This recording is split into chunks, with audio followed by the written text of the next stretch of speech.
Hello, my name is Yudao. I am a monk here at SokukoJi. If you are inspired by these talks and these teachings, please consider joining us for other forums, online or in person, and also consider helping us financially. We could use your support if you are able. Thank you. Good morning. And not doing really great today, so I'm still at the Black Stag Hojo, which is about 10 miles from the monastery. And also the snow is 8 inches deep out here, so not the best for traveling. Usually, if you haven't noticed, I certainly have, that I can be quite sick or quite ill, not doing too well, but as soon as it comes to either the Dharma or a student of the Dharma, my energy comes out of nowhere. I have no idea where it comes from, but it certainly doesn't feel like me. And that's not to try to speak in some kind of mystical way. It's just the Dharma, not me. So I appreciate any questions you have once I get through talking a little bit about the way I see the nature of reality based on what I see, not what I've been taught. I've been taught a lot. I've had very good teachers. I've been studying for many, many years. First book on the Dharma was in the early 60s. But I haven't given up in all that time. Interestingly enough, I've not accumulated a lot of information. What I've done with the information is it's been encouraging for me to try to see what the nature of consciousness is, not just recite some words or believe what some guy, even the Buddha, I don't believe what the Buddha said. I don't even consider myself a Buddhist as far as some kind of a member of something. I study the Buddha's teaching, and as I understand it, based on what I'm looking at, I endeavor to help you with it with your permission. And of course, not everybody's going to give permission for something like that. Pardon me a moment while I.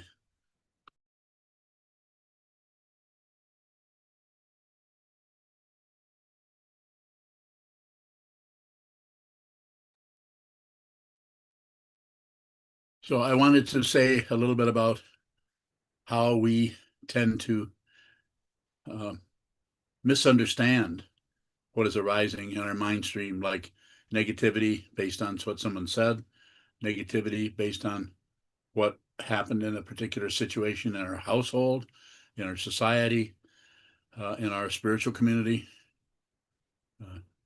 It's very difficult. It can be very challenging.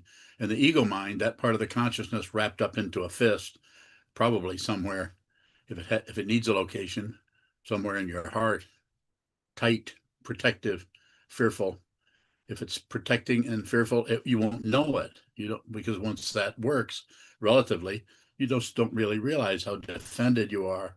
You don't even see the walls of the mind, but others see them, not necessarily just the teacher, but just your mom or your brother or your partner.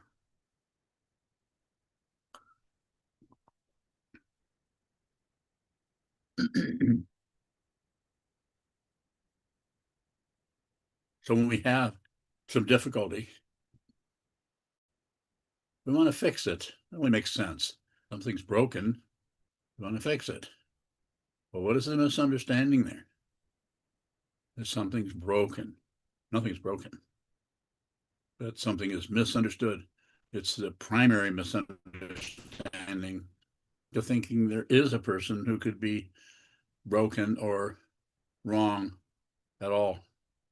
And when you try to repair that or fix that or use strategies or techniques, I don't care how sophisticated they are.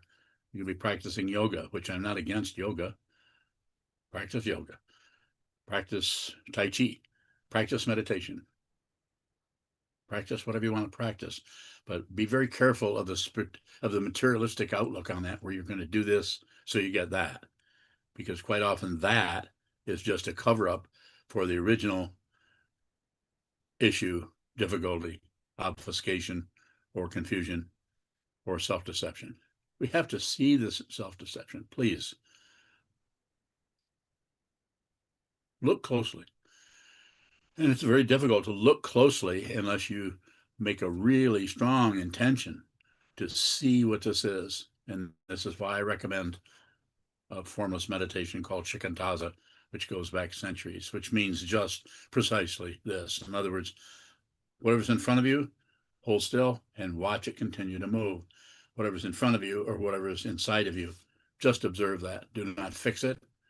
Do not jump to conclusions. But if you do jump to conclusions, then just observe the conclusions. You'll notice over years that you'll be more and more adept, to use a fancy word there, at observing what's happening, not understanding it. I'll say that again. You'll be more clear on seeing what is happening, not knowing what it is or what caused it or who did it or what it's about. If you do that, you've actually left the perceiving part of consciousness for an impulse, for a conclusion, for this is what I should do, that's what I should do, maybe I should, maybe I shouldn't. Don't leave it. Don't abandon anything. But there again, coming back to awareness, if you do abandon, notice the way you keep running away. This is your spiritual path. This is not a cult. There's nothing to believe here. I don't ask you for anything other than occasionally ask you for some financial support because we have bills to pay. But other than that, nothing. You don't need to agree with me, join me. You don't need to be a monk. You don't need to do any of that. That's a misunderstanding. What you need to do, if you're listening to me, which is a few of you are here listening, I would say find out who you are. Don't leave this, let this situation of an identity of me, Bill, John, Mary, Frank, whomever, go uninspected. Don't just wander around with your identity intact, looking for support or hideouts or cover-ups. But unless you want to, then most of the world is doing that. Billions of people are doing this. Billions. I don't know how many people are actually going within or looking within or training their mind, but I don't think there are very many because it's difficult. It's disturbing. It's irritating. It's frightening. And like the Trungpa Rinpoche, my first teacher, says in his, I think his third book, maybe it's his fourth, The Myth of Freedom. He says the function of the guru, which just means teacher in Sanskrit, the function of the teacher is to insult you. That's how the teaching person functions, is to insult you. But they may not. They may look at your particular dynamic and see that you don't really need insulting. You need support. You need to be encouraged to practice. This is what I got from Trungpa Rinpoche. He didn't particularly insulted me. Well, maybe once he did. I won't go into that. He did insult me once, as did Kobunchino Roshi insulted me. But it was meant to support me so that I could see my neurosis and see my difficulty. It wasn't meant to hurt me. But at the time it happened, it felt painful. It felt difficult. But my dedication to the teacher, my dedication to the Dharma, my dedication to the Buddha's Dharma and to this community and to the community I was in 50 years ago is irresolute. I'm doing this no matter what, no matter what. Because if you look for evidence, well, is this working? If you do that, you might as well be getting a degree in philosophy. You might as well be doing something as a very relative, mundane thing, which is good. We need to do that. You need to make a living. You need to buy shoes. You need to pay the rent. You need to just like in a monastery. It's the goal here is the function here is to help us train our minds and create a space, a safe, protected space. But it's not safe for ego here.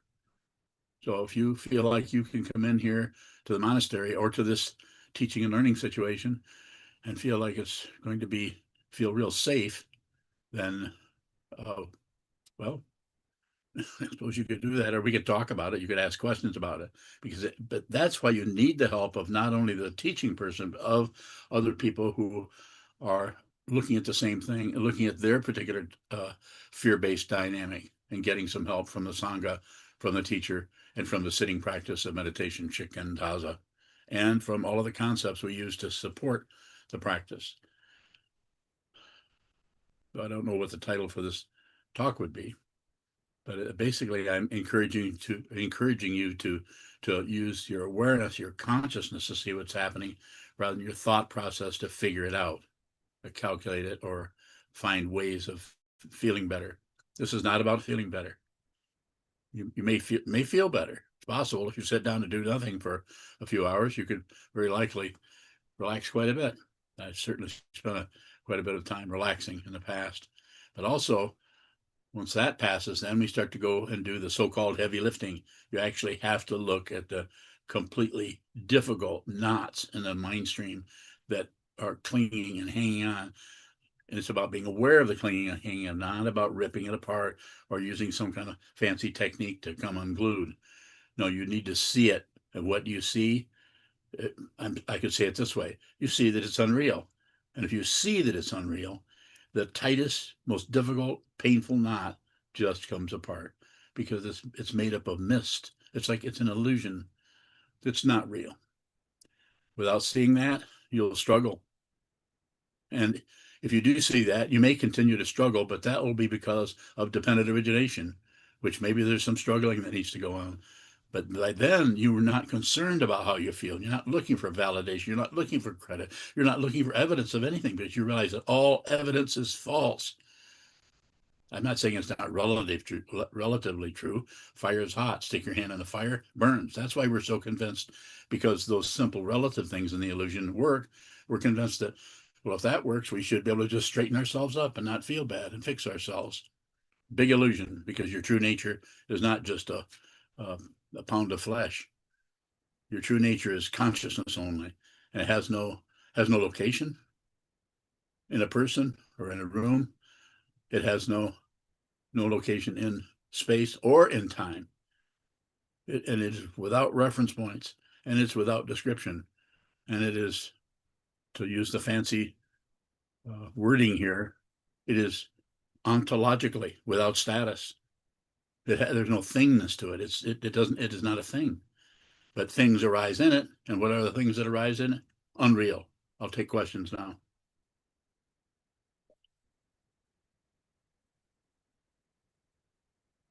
If you're in the Zendo, you're going to have to speak up. Mioka bowing. Can you hear me, Sokuzan? I don't think he's.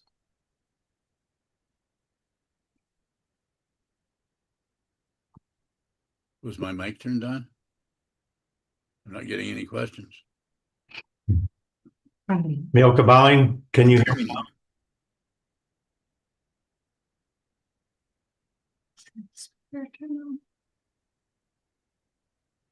Is your mic turned on? Jishin bowing. Can you hear me? Thank you. It's you. So I guess it must be Sokuzan's mic. Go ahead, please.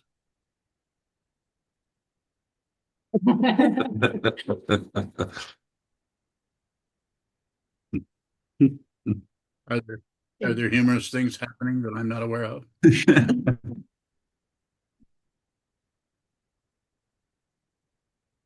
your mic. Yes. Pandroma bowing. We were reading the yesterday about how the spiritual life is threatening. Yes. If we're not experiencing a threat, are we not on the path? No, that comes and goes. There can be times on the spiritual path where there's just the kind of thing that is happening is a form of conditioning, and that conditioning allows you, rather than form of conditioning, it's being aware of the conditioning. So you're being aware how much you're grasping. You observe the grasping. It takes sometimes years to just observe the grasping rather than trying to stop it, or observe the anger rather than trying to not be an angry person. Ego, wanting a credit, wanting an identity where somebody who does not get mad so you can tell your friends. I used to be really mad all the time, but I finally saw my true nature, and now I no longer get angry. This is just untrue. Don't kid yourself as if there is a.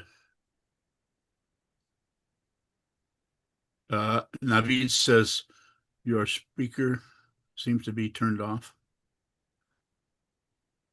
My speaker turned off. We can't hear. Navid, can you hear me?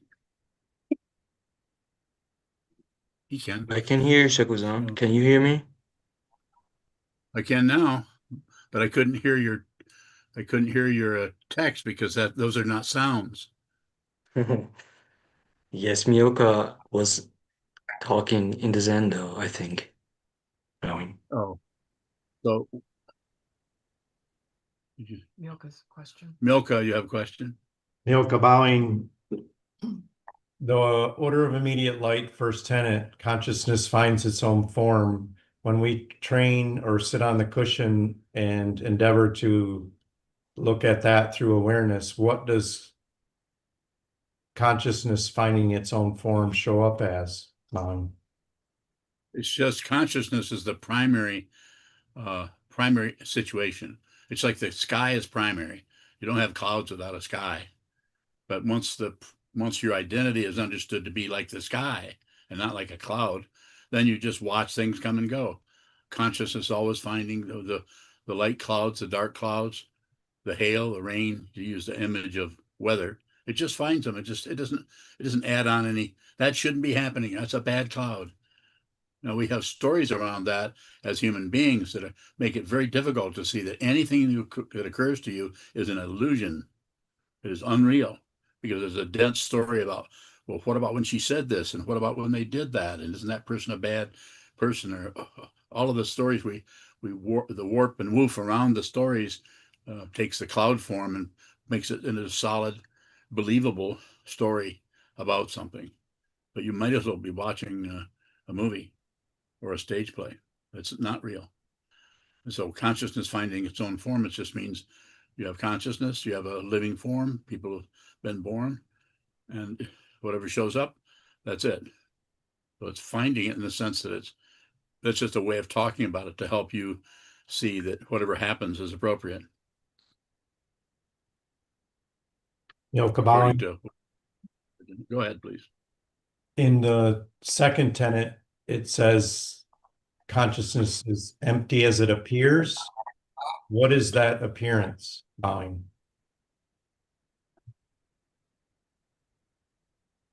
So it's empty of any strength, of any validity. So it shows up, but it's like an apparition. It's like a cloud. It's like a bubble. It has no substance.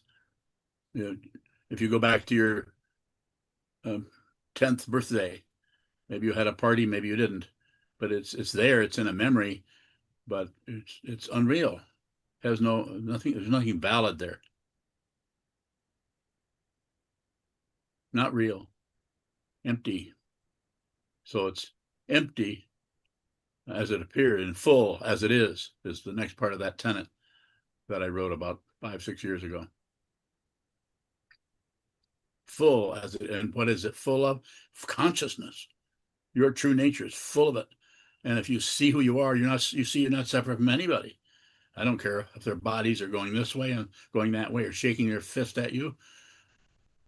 If they are, what arises for you in consciousness is a concern, consideration, and respect for the confusion that person is dealing with, not some kind of judgment or running away from them or blaming them. If you're running away and blaming, or if you're pointing your finger at somebody or thinking someone else is causing your emotions, then this is just a further labyrinth and circularity of ego and of spiritual materialism and of samsara. This needs to be seen through. If you're here, see through it. How do you do that? You see it by looking at it. And if you can, don't add comments, considerations, conclusions. Don't subtract the other mathematical process that needs to happen in some cases. Don't judge it, and don't turn away or divide or ignore that. But if you do any of those, then just be aware of those. You don't have to fix it. The suggestion is to not do that, because if by saying that, we know you can't really accomplish that. That's materialism. But by saying that, it helps you, encourages you to just look at the process. Because otherwise, if I just say, just look at the process, you won't do it. But if I say, don't do that, don't add, don't subtract, then you'll be right there seeing how much you add to everything. Anything arises, you have commentary about it. Somebody walks in the room, you cannot help it. And it's not about fixing it. Somebody walks in the room, you have 3, 4, 5, 8 people all walk through the room, and suddenly, I don't know if there's any black people here today, but if you're a white person, which I think most of us are, maybe not everybody, I can't see everybody because some people are have their avatars up, but generally speaking, that presents as someone very different from you. Just like if someone who is transgender comes in and you sense that this person was born with one sexual orientation and something else showed up in their mind that caused them to go in another direction. We need to respect that in people, not manipulate it and control it, judge it, and not get rid of all the people who don't have the same skin color we do, or don't all look like an old white man. It's such a obvious thing.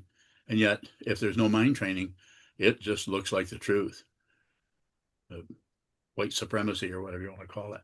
And that same kind of attitude happens just in the mind stream, right at your kitchen table.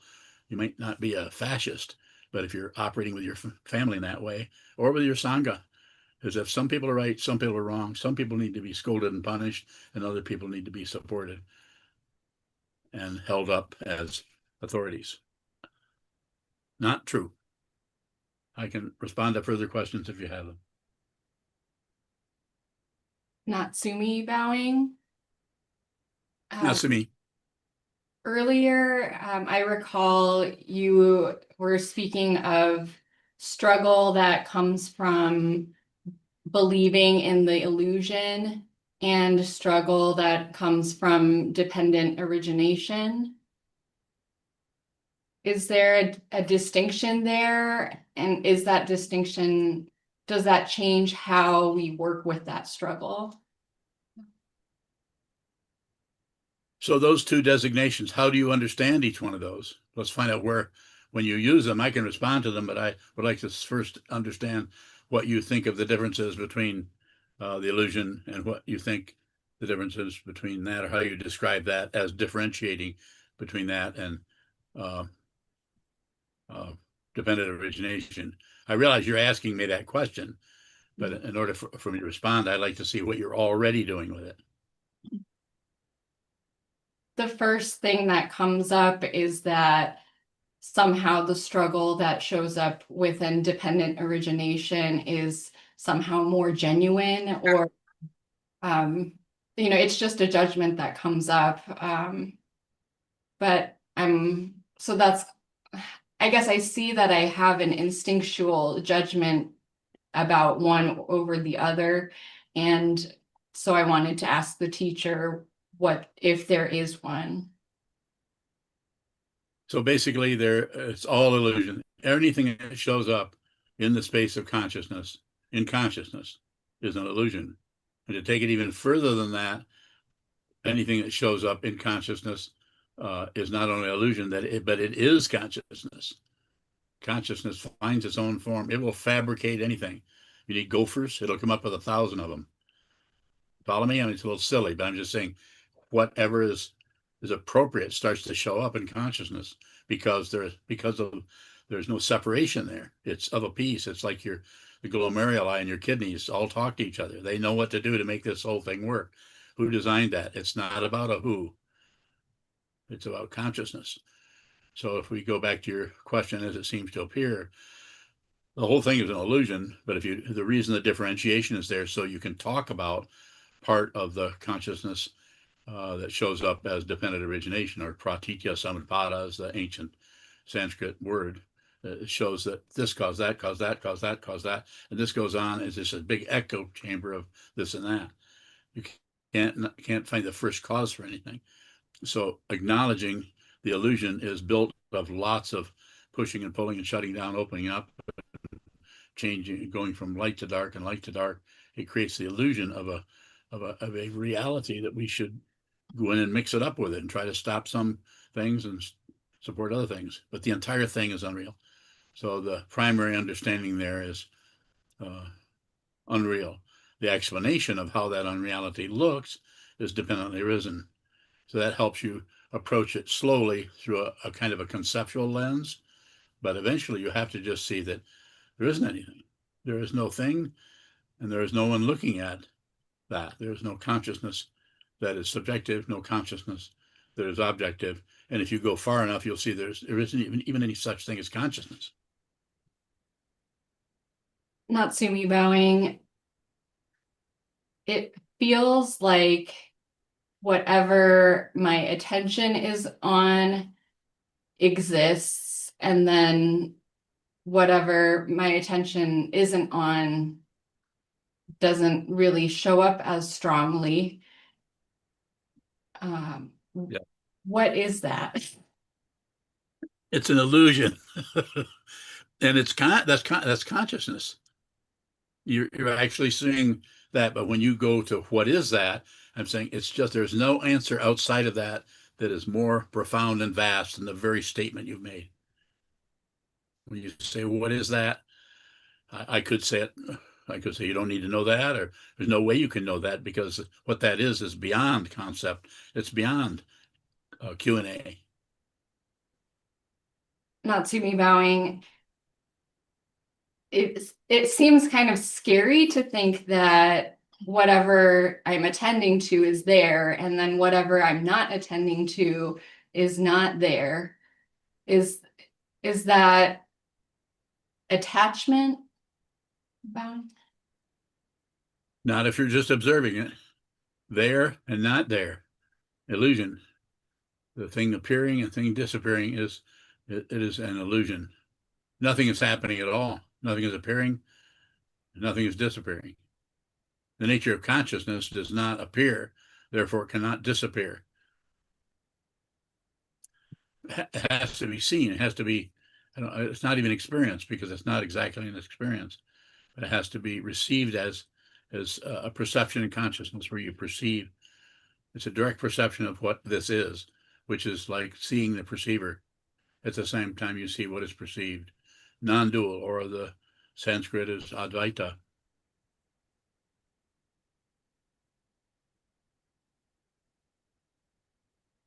Natsumi bowing. Is the commentary that it feels scary for the thing that I'm not attending to basically be gone? Is that the adding on bowing? Could you paraphrase that a little bit, Natsumi? I'm not quite getting what you're asking about. It seems like whatever I'm paying attention to is there, and what I'm not paying attention to is not there. And it feels scary that something that was there a second ago when I was paying attention to it, when I move my awareness to somewhere else, that's gone. And I'm wondering if that scary feeling, if that's somehow adding on to what's already there. My understanding would be that the scary is just it's that part of the consciousness that has a fear of losing control that it never even had. So the control is imaginary. When you look at something, there's a kind of control comes out. You have it, you're looking at it, you're receiving it, and then if it disappears or goes away, or you look away, then you could feel like you're losing control, and that translates directly into that area of the consciousness that is ego. It does not want to lose control, even though that control is imaginary. But seeing that the control is imaginary is, if not awakening itself, it's at least the beginning of it. It shows up differently for each person, because each person brings a different kind of cause and effect or karma to the path. So they may have to go through a labyrinth of otherness, or of the rocks and shoals of reality that someone else may not go through. You're not here just in this lifetime. All the lifetimes that you've passed through, not as a being, but as consciousness. Beings don't reincarnate. Consciousness comes back and comes back, but it's not separate. So therefore, all the lifetimes that have ever come about are not separate from consciousness. So you may show up as any identity, but the one that's here now, whether it's Naveed or Brian or Dina or whomever, needs to be looked at in terms of the karma that is showing up. How you feel when you sit down, hold still, and look at the wall. Whatever you receive is exactly, you're being served the Buddha's Dharma on a plate, on a golden plate.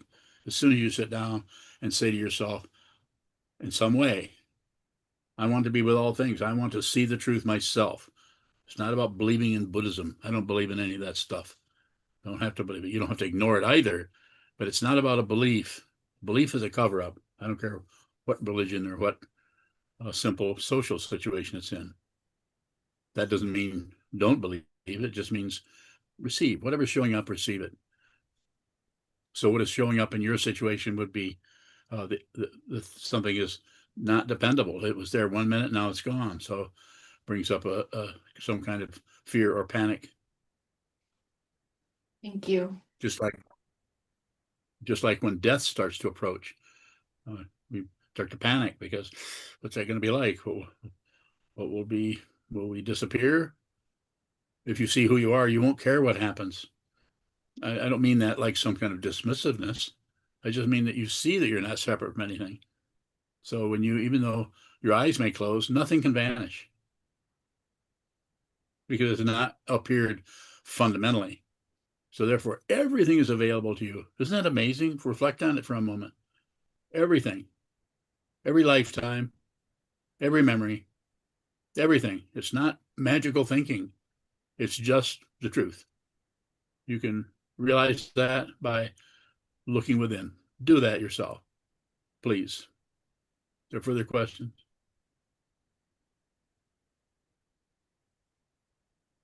You Dalbowing, Good. seems like we cannot willingly give up control. And that is what needs to happen in order to realize our true nature.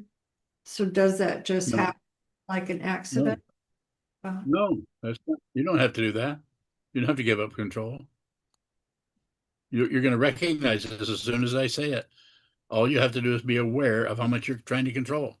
Awareness. Awareness is complete royalty. It's the king, it's the queen, it's the prince, it's the princess, it's the court jester. Completely. You just have to see it, be aware of your grasping and trying to control and your resentment when you lose control or someone takes it away from you. Just be aware. Just be aware. Be aware of it. And if you see that you have no control, you have nothing. You don't have no say-so about anything because you're not separate from anything. This can be, initially anyway, this can be quite humiliating. You Dalbowing. So it seems like we have an illusion of control. And are we resisting the choicelessness that is that illusion? So I'm going to ask you to paraphrase that. Not only paraphrase it and see, and do keep it as simple as you can, and go to this part of it. What do you want to know? Not that I know it, but I might be able to give you feedback that will help you look in a more precise direction. Can you do that?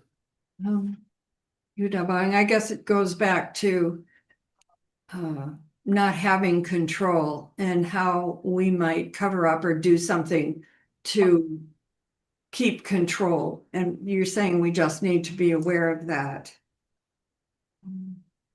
Say that. I said you need to be aware of everything, anything you can be aware of. It's like a room without size.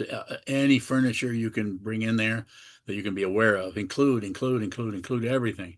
We don't know what your particular karma, your style of being confused is going to need, but it may need to go to a mountaintop. You may need to go into retreat for 30 days, which I know you've done before.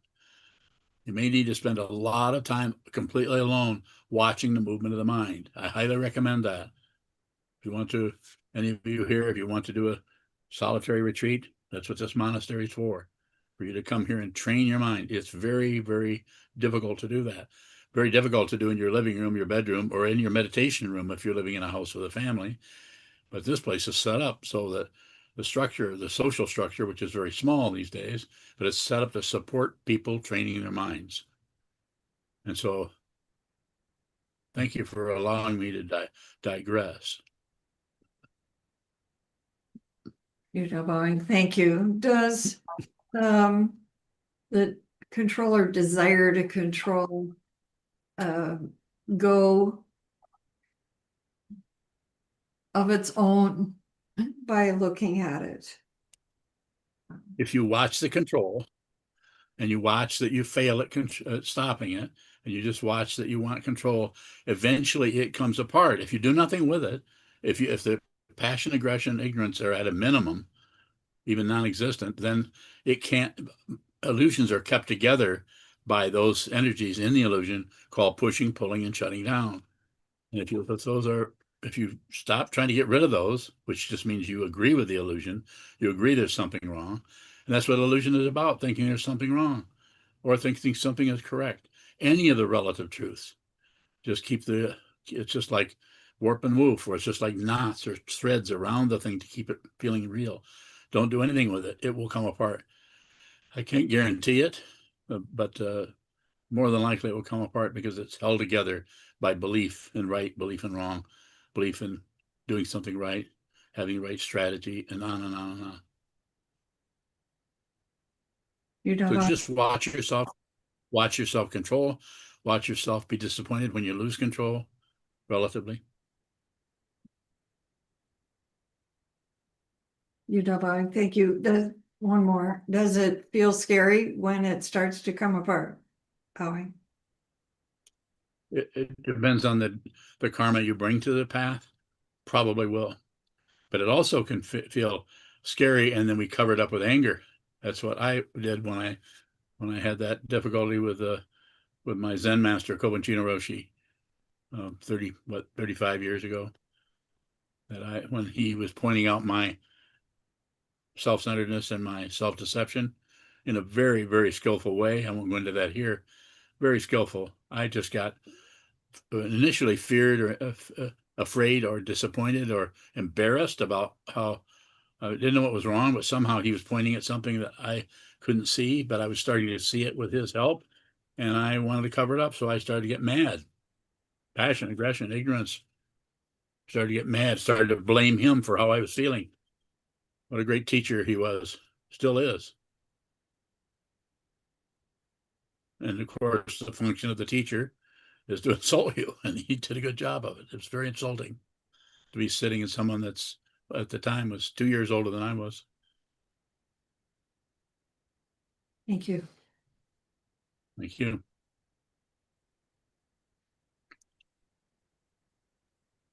Terry bowing. Yes. I'm thinking about this coming apart and in the realm of children, grandchildren, dealing with something that's painful, but noticing that it's just shutting down on it so quickly when it starts to come apart.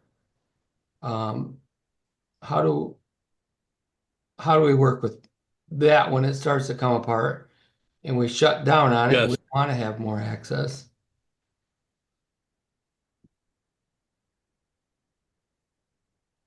More? No bowing.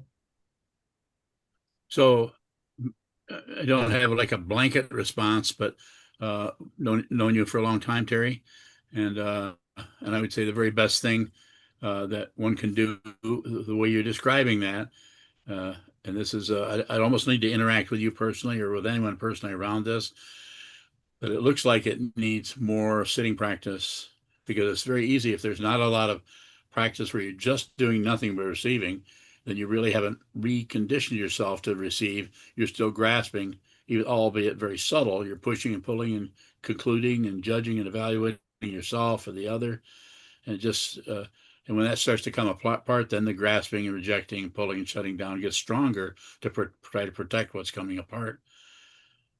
Or judging it, or running a line that says, well, this shouldn't be happening. Well, I shouldn't be feeling this way. Well, if this is really working, why would I feel this way?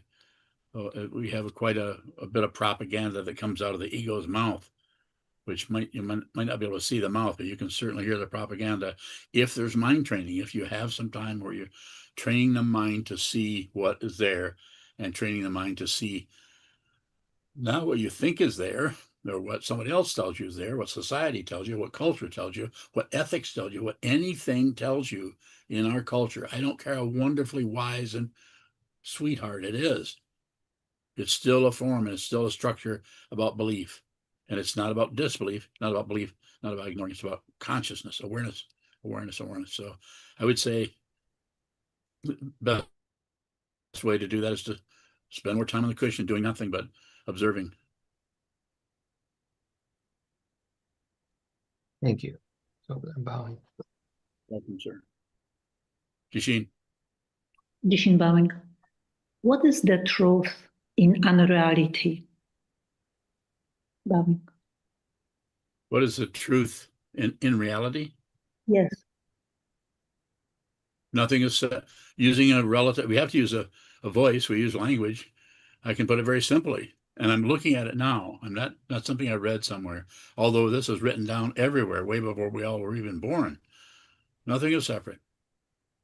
Not two. There's no two things anywhere. Non-dual. Not just the Buddhist tradition, but the Hindu tradition, Advaita tradition, the Upanishads. All of this is saying that it's in different ways. Not two things.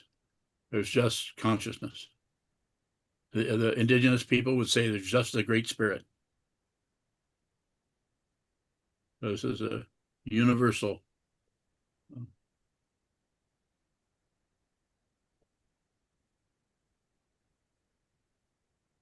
Thank you.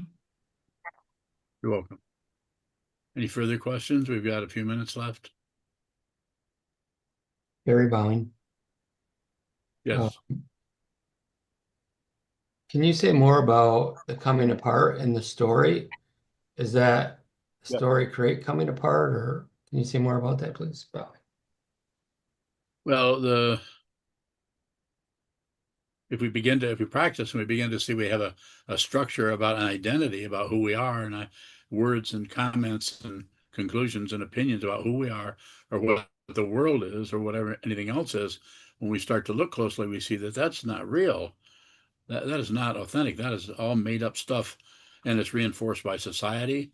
Anytime you have a conversation with anybody, next door neighbor, your relatives, you can see in that you're reinforcing stories to create the illusion of a world, of three-dimensional space, of cars and people and basketball games. It's not that it's not there.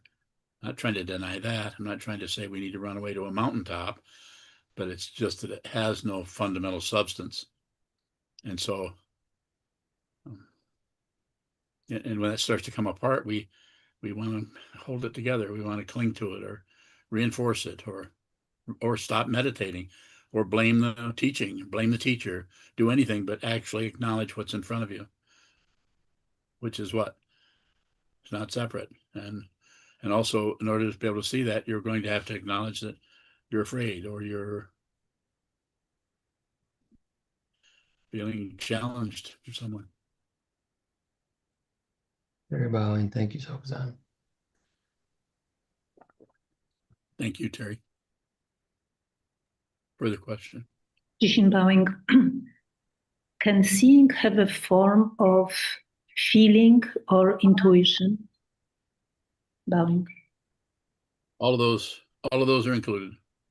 You can have, if you see what this is, if you actually see, if you receive this world, anything can come up in there. Feelings that don't even belong to you, to the relative self in this particular form or that form. Anything, everything, it's available because your consciousness has returned, you could say, out of grasping at itself, and opinions, ideas, judgments, and belief in this person.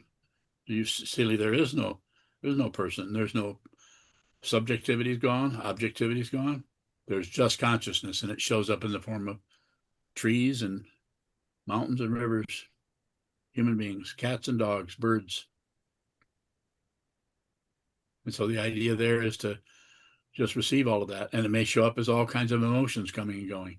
But as I've said a few times, I'll say it again today, you as an individual consciousness still in a human form, when a negative emotion comes up, you're not concerned about that. It doesn't mean that you won't feel negative, but you're not leaving the feeling. You're receiving the feeling. You're seeing, smelling, tasting, touching, feeling, hearing, thinking.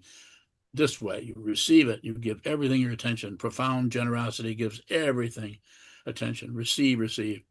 The whole world is being what? Gifted to you immediately, every single moment, which is not actually a moment. There's no such thing as a moment. Excuse me, just receive all of that. It will be quite humiliating. As long as there's a sense of self, it's going to be difficult. But eventually that comes apart, and then you're just not concerned with, just like you don't have an opinion on a dark cloud. You might notice it's a dark cloud, but you don't have an opinion on a negative feeling. Anger rises in your mind, dependently risen, and belongs to no one. Do not have to stop it, fix it, justify it, validate it, explain it. The only thing you would have to do from the point of view of the spiritual path is receive it. And actually, once the path of receiving has been thoroughly accomplished in the sense that there's fruition, then there's isn't even any receiving, because anything that happens, you're not separate from. You're not separate from the negativity. You're not separate from the negative feelings. You're not separate from someone who is being murdered in the Sudan right now. You're not separate.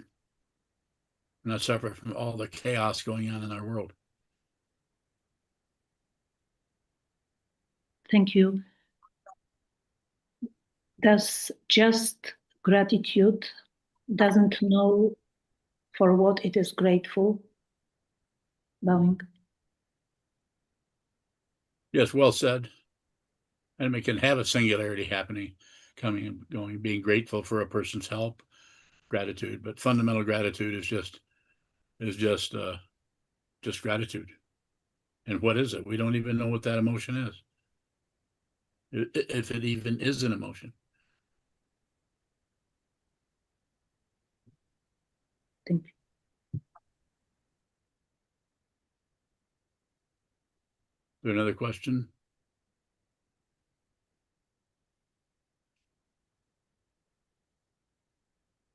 Yes. Kandrima bowing. You said that receiving is the most generous thing we can do. Yes.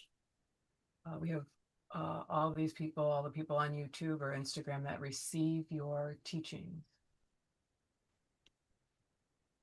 Is that the most generous thing they can do, is just receive? You don't have to understand what's being said. Just have to receive it. And of course, one of the ways to do that, to support that, is to train your mind. I'm not eliminating sitting meditation. Sitting meditation, sit down, hold still, and do nothing but observe. And that allows you to just receive what all the sense fields are being flooded with: your sight, sound, smells, tastes, thoughts, emotions, memories. Just receive all of that. Give everything your attention. That's the generosity. Kandrima bowing. When people show up time and time again, they're just doing what they can to receive.